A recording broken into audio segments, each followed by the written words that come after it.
Listen to this. Hindi ka nilikha ni Lord para maging broke. Sabi ng Bible, God Himself gives you the power to create wealth.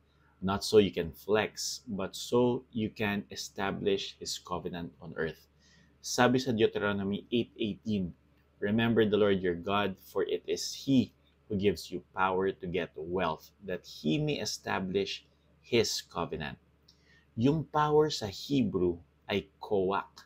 Ibig sabihin nun, God-given ability, strength, creativity, anointing.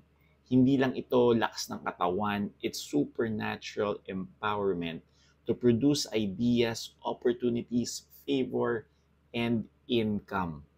At yung wealth naman dito sa Hebrew, kayil.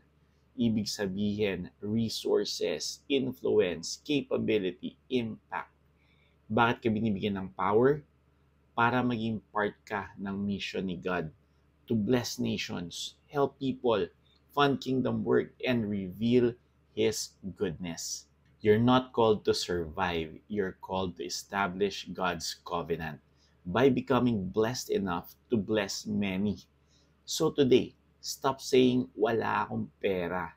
Start saying, God gave me the power to create wealth for His purpose and His glory. Comment mo dyan, my friend, I am empowered to create wealth. Like, subscribe, and share this video para mas maraming Pilipino ang matutong yumaman for God's covenant, not ego.